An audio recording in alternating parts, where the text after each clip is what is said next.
Y ahora invitamos al escenario a los panelistas de Inclusión Financiera, un pilar para tu negocio. Javier Ichazo, CEO de Mi Banco, Jorge Solís, presidente del directorio de Caja Huancayo, Carlos Ferreiros, cofundador y gerente general de Prestamipe. Nos acompaña como moderador nada más y nada menos que Martín Naranjo, presidente del directorio de Asban. Una comparación que a mí me gusta hacer es si una empresa, una pyme promedio, fuera del tamaño de un peruano promedio, ¿de qué tamaño sería una gran empresa? Sería más o menos de 330 kilómetros. Es decir, echado llegaría por la carretera central hasta Huancayo. Esas son las diferencias. Parado sería estratosférico. Entonces, son el 99% y más, pero hay una diferencia notable de escala. En los últimos años en Perú hemos avanzado muchísimo en inclusión financiera. Si miramos desde más atrás, el avance es notable, pero todavía hay mucho trabajo por hacer. Quisiera comenzar con cada uno de ustedes, comenzar por Javier, luego por Jorge, finalmente por Carlos. Y lo que me interesa es entender desde su perspectiva cuáles creen que son los principales obstáculos que limitan el acceso, digamos, de las pequeñas, micro y medianas empresas al financiamiento formal. Muchas gracias por la invitación. Un gusto siempre estar con gente tan capa, como decimos, ¿no? Mira, yo te diría que hay como 3 o 4 cosas que son súper importantes, y si la pregunta me la hubieses hecho hace algún tiempo, lo primero que voy a decir no hubiese sido lo más importante, pero lamentablemente hoy sí lo es, ¿no? Y es el tema de inseguridad. Hemos llegado al punto de que algunos clientes no quieren que el asesor vaya a visitarlos al negocio, porque si los ven una persona con el uniforme del banco o cualquier caja, la gente, los extorsionadores están dando vueltas por ahí y claro, dicen van a recibir dinero y comienzan a hostigarlos, ¿no? Entonces, yo creo que una de las cosas que está golpeando mucho hoy es el tema de inseguridad, y es un tema absolutamente serio. De acuerdo al dicho de nuestros asesores, lo que se ve en realidad no es ni el 20% de lo que sucede en la vida real en las zonas donde operamos, opera Mi Banco, operan las cajas, ¿no? La segunda cosa que creo yo que golpea un poco el que avancemos más rápido es el tema de informalidad, ¿no? Y la informalidad tiene un montón de aristas que de alguna manera debemos abordar, tanto el sector privado,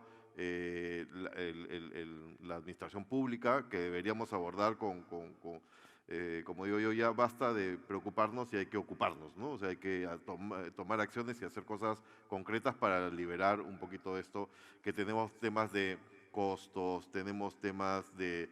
Hay tantas maneras de sacar licencia de funcionamiento como municipalidades en el Perú. Los clientes sienten que son como un estorbo cuando van a preguntar, que la gente no los quiere atender, sienten hasta cierto punto un cierto nivel de discriminación, ¿no? La tercera cosa que diría es educación financiera, ¿no? Y ahí, bajo tu dirección, Martín, se ha hecho una cosa que me parece súper oportuna, que es finanzas en los colegios, a través de Asban. Y yo creo que el tema de educación financiera debe partir de, no digamos de cuando ya estás metido en el negocio, sino de bastante más atrás, y meterlo en los colegios me parece una idea genial que salió de Asban, ¿no? Entonces, ahí también hay un proceso de preparación que yo no estoy tan seguro de que sea estemos en el mejor nivel, las entidades que nos dedicamos a las finanzas, ¿no? Creo que falta todavía un cierto nivel de acompañamiento. Y la cuarta cosa es que creo yo que nos compete a las entidades, sobre todo de microfinancieras, que somos las que hacemos el mayor número de personas de inclusión en el país, es ampliar la cobertura. Creo que la cobertura que nosotros estamos dando todavía es insuficiente y creo que debemos hacer un esfuerzo mayor, sobre todo porque ahora hay mucho más herramientas y formas de cambiar formatos, de hacerlo de manera distinta. El tema digital es una cosa importante. Creo que la experiencia que YAPE ha mostrado en el país de hacer inclusión es una manera súper interesante de hacerlo, pero hay otras maneras más en las cuales nosotros podríamos apalancarnos de la tecnología para ello, ¿no? Gracias, gracias Javier. Jorge. Sí, bueno, no puedo dejar de volver a señalar, ¿no?, y poner el dedo en el principal problema que vive no solamente el país, sino América Latina, que es la criminalidad. Hace algunos días atrás, el ministro de Economía señalaba del impacto que iba a tener el 2025 la inseguridad en la economía. Y decía que el 2025 iba a representar el 1.7% del PBI. Y lo cuantificó. Y dijo que significaba 19.700 millones de soles. Solamente el año 2025, el presente año. Y si nosotros recordamos el grave efecto, el grave impacto que tuvo en la economía del país el problema del terrorismo, hay informes del Banco Mundial que señalan que entre el año 1980 y 1995, es decir, en 15 años, el impacto del terrorismo en la economía fue de 15.000 millones de dólares. Y si hacemos y comparamos estas cifras, nos vamos a dar cuenta que la afectación en la economía en un año representa la mitad de lo que significó el terrorismo como perjuicio a la economía en el país en 15 años. Así que el tema es sumamente alarmante. Y tocamos este tema porque la criminalidad, ¿no?, está avanzando, está arrinconando a las entidades de microfinanzas en zonas altamente vulnerables, que son las zonas grises, donde bueno, no hay política para, primero, dar seguridad, ¿no? Segundo, creo que si queremos romper esta barrera, ¿no?, lo que tiene que hacer el Estado para no dejarle espacio al gota a gota, a estas mafias que manejan el mercado negro de las finanzas, no es un programa de garantías, como en Colombia, para los créditos micro, programa de garantías, de manera que el gobierno, el Estado, tiene que asumir también esos riesgos para poder penetrar en esos mercados. Las cifras, si vemos al mes de agosto, de las entidades microfinancieras, todas están en azul, en utilidades, lo cual es importante. Pero a las entidades no va bien porque hemos tomado,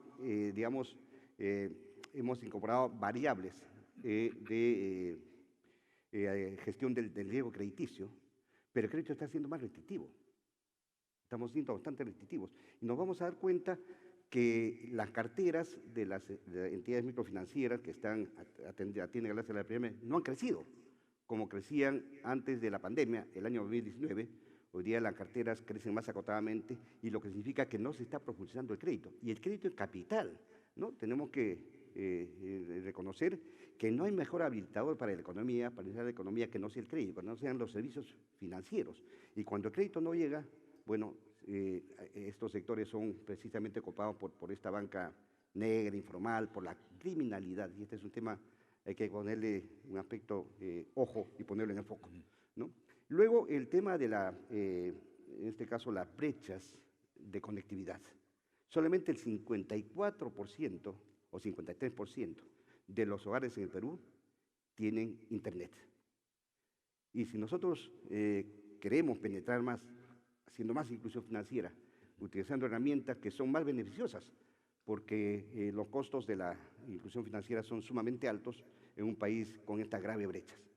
Pero este es un tema que lo tiene que abordar el gobierno, cerrar la brecha de conectividad para impulsar más la inclusión financiera, ¿no? El tema de la informalidad, que ya se ha dicho, el tema es gravísimo y no se dan los incentivos para poder, digamos, avanzar en términos de formalización de la economía, que eso es un habilitador también, la formalización, para impulsar más la inclusión financiera.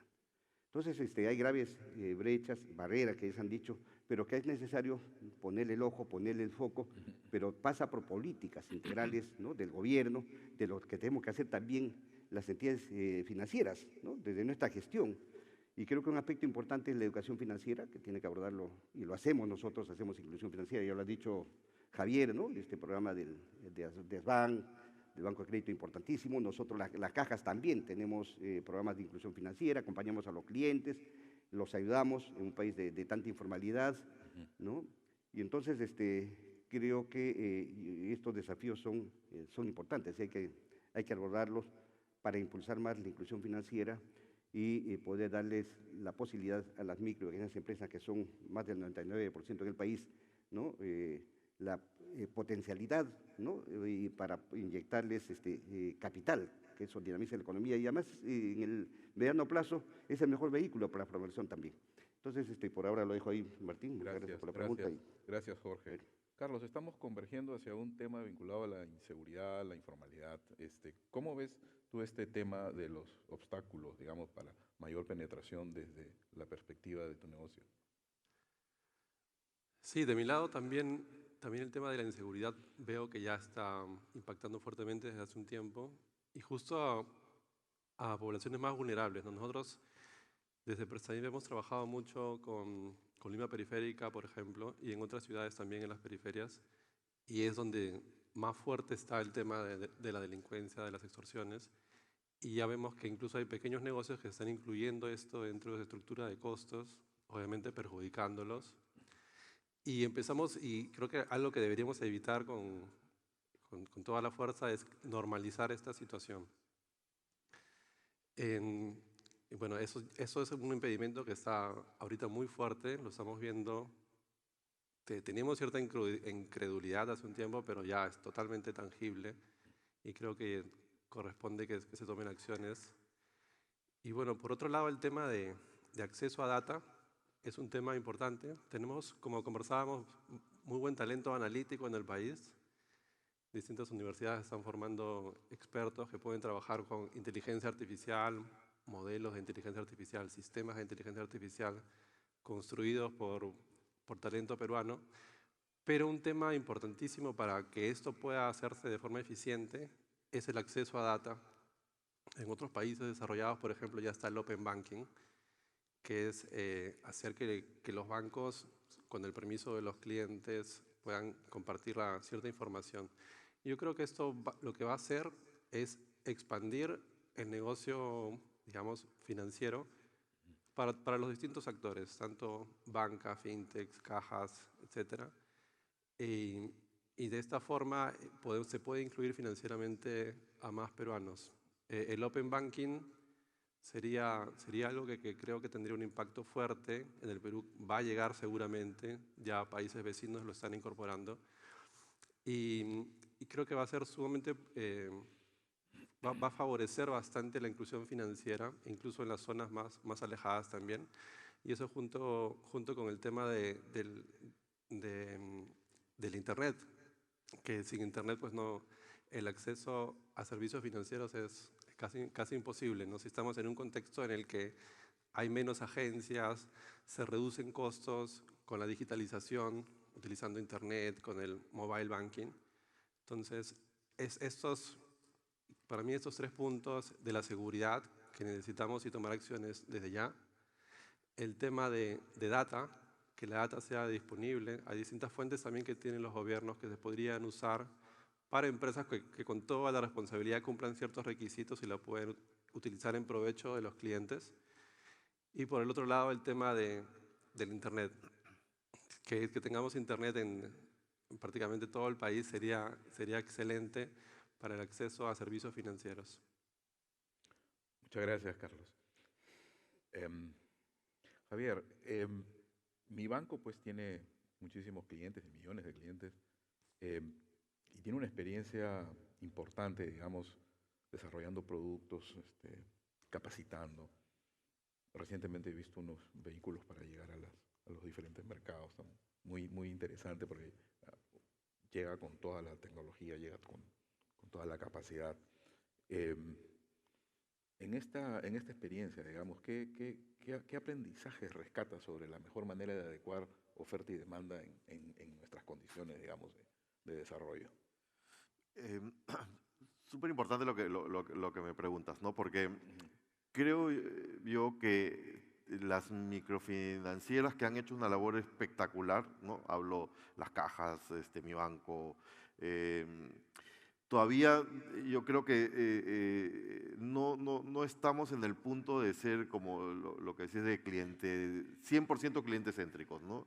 Creo que todavía hay un espacio importante para adecuar la oferta, ser más adecuada a las necesidades del cliente, ¿no? Y te puedo citar algunos ejemplos, ¿no? Casi como que todos tenemos créditos en cuotas y entonces los clientes se tienen que acomodar y las cuotas son mensuales, en algunos casos con otra periodicidad, pero como que muy rígidas, ¿no?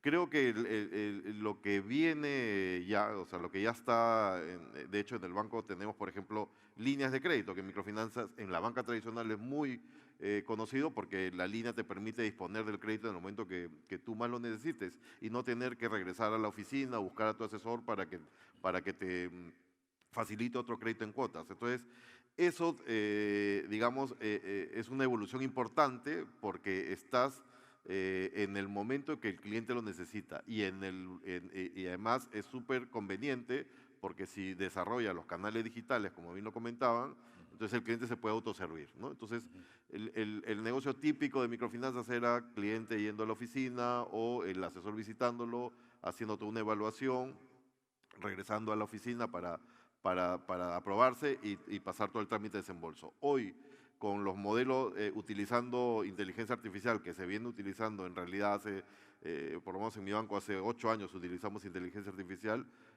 que es la tradicional, no la generativa. Evidentemente la generativa es la que está de moda ahora. Puedes tener estas aprobaciones sin necesidad de incurrir en estos costos tan altos de tener que repetir la visita cada vez que vas a dar un crédito, ¿no? Entonces, tener productos como líneas es, digamos, acomodarse a la necesidad del cliente, ¿no? Y no que el cliente se acomode a tus formas o a tus procesos. Otro ejemplo bien práctico sobre eso es en el Perú se mueve alrededor de 25.000 millones en autoconstrucción, ¿no? De hecho, hay cerca de 2.600.000 viviendas que se están en proceso de autoconstruirse, 1.6 millones material noble y 1.3 más precario, ¿no? Nos hemos acomodado, las microfinancieras a esa necesidad, hemos entendido cuál es el dolor, hemos entendido que la vivienda progresiva en el Perú se demora 17 años, estamos haciendo algo relevante para acortar ese plazo. La autoconstrucción le cuesta 34% más a las personas que autoconstruyen. El 94% de eso se hace a través del máster de obra. ¿Hemos entendido todo el ecosistema? Yo con humildad tengo que decir que creo que no, ¿no? Entonces, hay un espacio todavía importante para acomodar tu oferta pensando más en ese viaje del cliente, ¿no? He citado autoconstrucción, por citar alguno, pero ese viaje es mucho más completo, ¿no? Y la oferta tiene que ser mucho más integral, ¿no? Es mucho más a la persona en su conjunto, no solamente la persona en el negocio. Entonces, de nuevo, la pregunta concreta, creo que hay un espacio importante todavía por desarrollar digamos, en el mundo micro para tener una propuesta más integral y que resuelva, digamos, las necesidades completas, ¿no? De hecho, yo lo he dicho varias veces, hay un problema estructural, creo yo, en el mundo micro, que es el no haber desarrollado con tanta robustez el ahorro, ¿no? A pesar de que, fíjate que las cajas son de ahorro y crédito, ¿no? Entonces, pero todavía en el Perú hay un espacio enorme por desarrollar el ahorro, ¿no? Entonces, también ahí creo que debemos acomodar nuestros productos para que sean mucho más atractivos y el peruano se acostumbre a ahorrar, ¿no? Que es un tema relevante, ¿no? Javier, y ustedes están en Perú y en Colombia. Sí. ¿Cómo comparas? ¿Cuáles son los retos, cuáles son las principales diferencias en los retos que enfrentas en cada institucionalidad, digamos? Sí, estamos en los dos países y de hecho también tenemos algo en Bolivia a través de BCP Bolivia. Lo que sí te digo, Martín, es que Perú es referente global, ni siquiera latinoamericano, es referente global en microfinanzas, por lo que han hecho las cajas, por lo que ha hecho Mi Banco de la Su Historia. Estamos más avanzados. De hecho, y siempre lo comento, si le quito el Banco Agrario, el tamaño del mercado de micro en Colombia es un poquito más grande que el portafolio de Mi Banco en el Perú, siendo un país con 51 millones de habitantes, PBI 1.8 veces el nuestro, o sea, el regulador es súper amigable como en el Perú para desarrollar el negocio de microfinanzas. Perú es un referente global, ¿no? De hecho, nosotros hemos ido a mirar algunas otras experiencias en el otro lado del mundo para traerlas, incorporarlas, y hemos estado en Indonesia, hemos estado en Filipinas mirando, y Perú está súper avanzado, Perú está súper avanzado en micro. Pero sí hay cosas que como país han hecho que creo que podríamos imitar. De hecho, COFIDE ya sacó un programa muy parecido a lo que decía Jorge, que se llama Fondo Nacional de Garantía, ¿no? El Fondo Nacional de Garantía te hace una cobertura soberana sobre determinado portafolio que tiene unas características que ellos le llaman la banca popular, ¿no? Que es para ayudar a los clientes más chiquitos, pues, digamos que no tienen mucho respaldo y la banca no tenga tanto temor o tenga que provisionar tanto o pueda coberturar su riesgo y pueda atacar esto que llaman ellos la economía popular. Y el Fondo Nacional de Garantía funciona como un seguro, o sea, no es un subsidio. Te cobran una prima y si tu portafolio se deteriora más de lo normal, la prima va subiendo y en algún momento te dicen, te cortamos, ¿no? Entonces, no es que, digamos, tenga un gasto de gobierno asociado a eso como un regalo, un subsidio, no. Esto es como, y lo que me dicen que el Fondo Nacional de Garantía tiene muchísimos años y es autosostenido, o sea, no es que les estén inyectando plata permanentemente. Entonces, hay maneras, creo yo, que sí podemos recoger de algunos a otras realidades. De hecho, lo que vimos en Indonesia en tema digital, para tener herramientas de campo a la mano del asesor que pueda resolver en el punto de contacto sin tener que regresar a la oficina y seguir todo ese proceso engorroso que comenté al comienzo, pueda resolver en el minuto frente al cliente y le resuelve, ¿no? Porque en el mercado, los que estamos en el negocio, sabemos que el camión de frutas, si no compras ahí en ese momento, ya se fue, porque tiene que ir a la sierra o a la costa a recoger otra vez y la oportunidad se perdió, ¿no? Entonces, creo que hay todavía unos espacios de nuevo en términos de productos y acomodarnos a los ciclos de negocio, más que los clientes se acomoden a los productos del banco. Hay un espacio enorme. Gracias. Jorge, las cajas pues son paradigmáticas, ¿no? Desde su fundación han venido penetrando y creando este mercado y han avanzando, innovando, exigiendo, digamos, de todo el sistema regulatorio y cómo ir creciendo. Tienen una experiencia larga desde el inicio de los 80.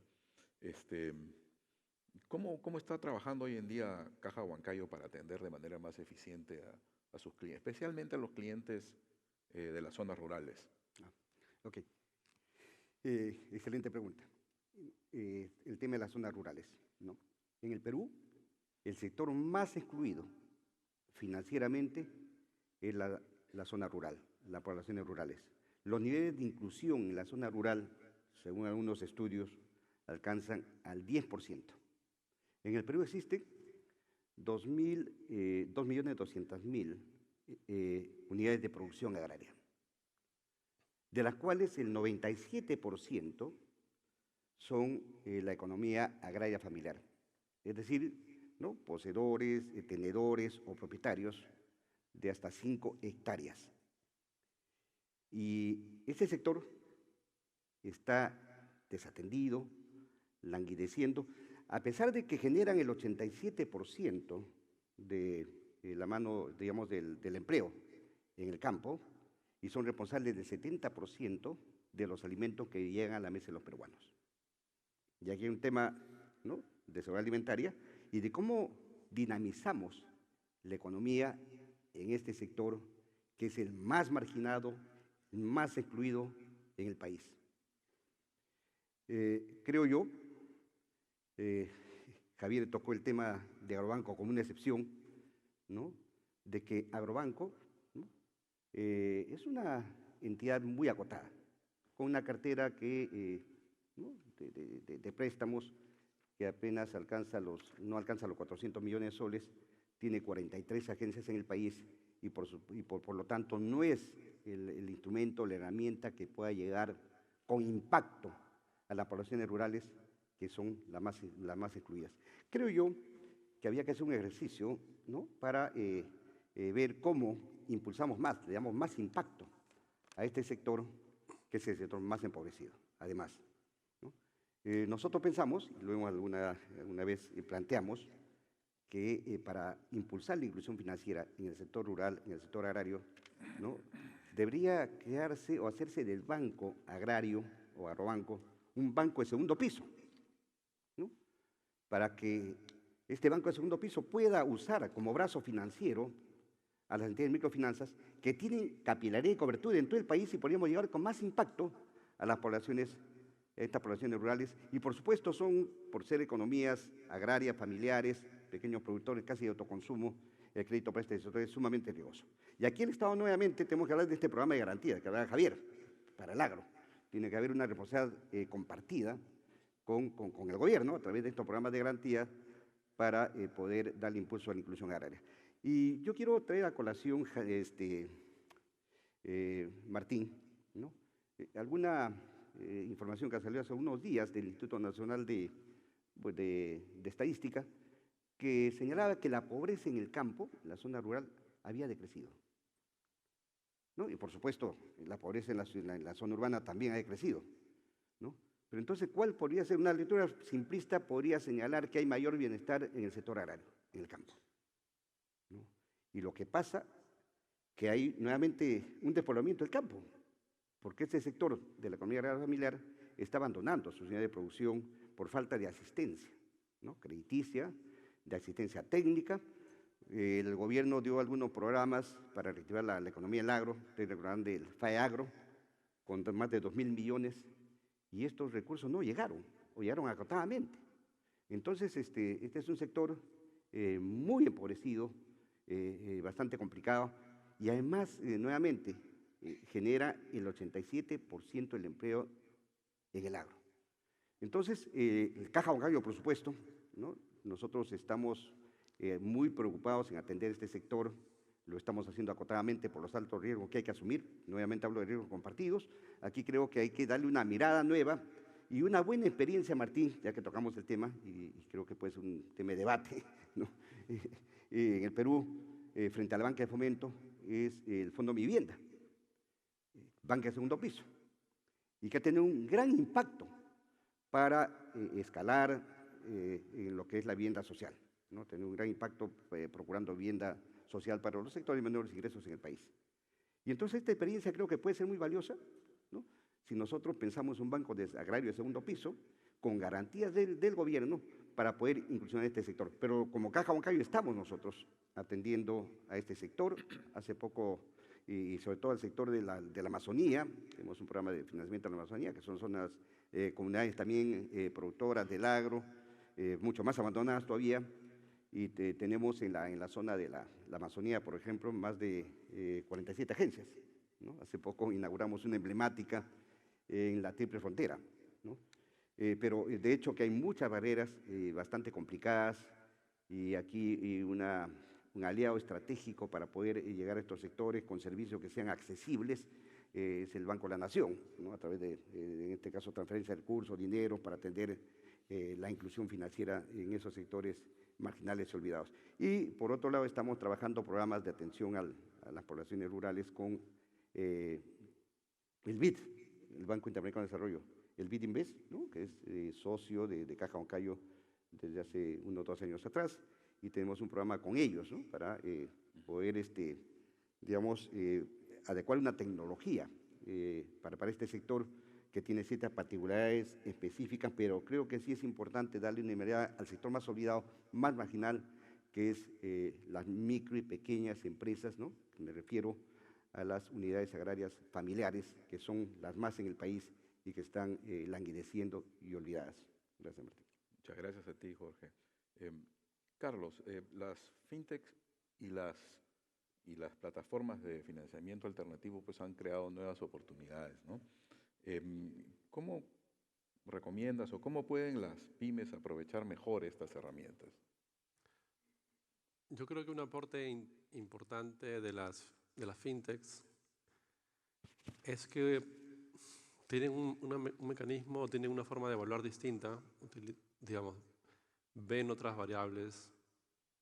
Entonces, cuando una empresa o un pequeño negocio no califica para una institución bancaria, es, es posible que igual califique en una fintech. No siempre, pero puede ser el caso. Digamos, no es exactamente la misma perspectiva entre un tipo de empresa y otra. Entonces creo que eso ayuda bastante. En general, pues la fintech es vía web. Ingresando a la web se pueden ver cuáles son los requisitos, cuáles son las condiciones que se piden.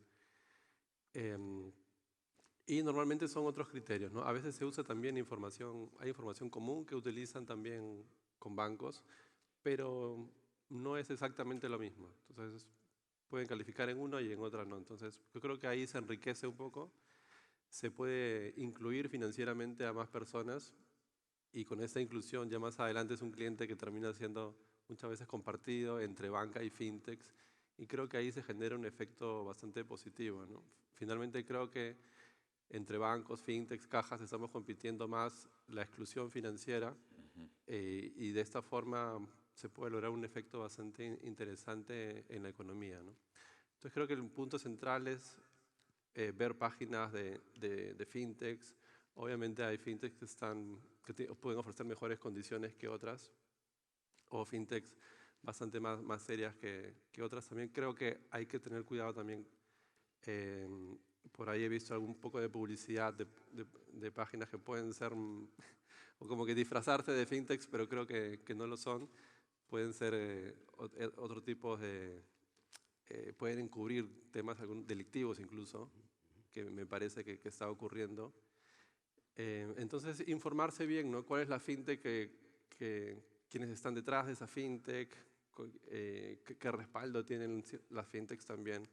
Creo que esa es una forma de protegerse como cliente, como usuario y ver si las condiciones son favorables, ¿no? Pero sí, esa parte interesante de ver que en un tipo de empresa podemos calificar a pesar de que no califiquemos en otra. Eso es algo que va a hacer crecer el mercado, va a ser positivo para los clientes en general. Muchas gracias, Carlos. Déjenme cerrar. Felicitarlos por el uso del tiempo, ha sido magnífico. El trabajo del moderador ha sido cero. En todos los casos han cumplido con los tiempos. Creo que hemos tocado varios temas y sorprendentemente muchos empiezan con I. Hemos tocado temas de instituciones, de infraestructura, de información, de instrumentos, de innovación, de inseguridad, de informalidad. Entonces hay una casualidad ahí interesante, pero dentro de lo que nosotros hemos visto, cuando compara Perú con otros países, hay instituciones que tienen que ver, por ejemplo, con información. Pocos países tienen a disposición de quien quiera la información de nuestras deudas, ¿no? Entonces, eso es una ventaja importante. Es como haber comenzado Open Banking en el 98, ¿no? Entonces, eso es una característica muy de Perú. Dentro de las instituciones, además, pues hay instituciones importantes que nos han acompañado todo este tiempo. Nos ha acompañado, por supuesto, la cooperación alemana, en su momento la superintendencia con la cooperación alemana, nos ha acompañado la Corporación Andina de Fomento desde mucho tiempo atrás, de la mano con COFIDE. Dentro de esas instituciones, además, hay otras que tienen que ver con la regulación. Dentro de la infraestructura, hay un tema que pervade, que está presente permanentemente y más allá de la infraestructura de conectividad, que es la que nos preocupa, hay una infraestructura social que tiene que ver con la capacidad del Estado de proveer una red de protección social que incorpora pues, buena educación, buena salud, que mejoran los riesgos, naturalmente, pero también incorpora seguridad y justicia. Así es. Entonces, cuando uno ve que nuestra infraestructura o nuestra red de protección social puede mejorar mucho en los temas de salud, educación, seguridad y de justicia, pues tiene ahí un espacio de mejora notable también para la propia inclusión financiera. Hemos tocado temas de instrumentos nuevos, instrumentos distintos, formas de evaluar distintas, información diferente. Ahora estamos en capacidad de utilizar información no estructurada para calificar el riesgo, formas de llegar al mercado también diferente a través de plataformas tecnológicas y por supuesto todo esto determina nuestra ruta de innovación. Creo que quizá la restricción más grande de largo plazo son los temas de informalidad y de inseguridad. La informalidad sin duda tiene que ver con los costos de la formalidad, ¿no? Y con los beneficios de la informalidad. Entonces, esto pues es un tema que es central, ha sido discutido en el panel anterior también, y los temas de inseguridad tampoco son independientes de nuestras instituciones o de nuestra regulación. El gota a gota no es independiente de nuestra regulación. Entonces, en el corto plazo, pareciera que el problema más acuciante, el problema más complicado de medir, el problema más difícil de tratar es el de la inseguridad. Pero en el largo plazo, esto no es independiente de que seamos capaces de resolver nuestros problemas de informalidad. Eso es. Muchísimas gracias a todos. Gracias.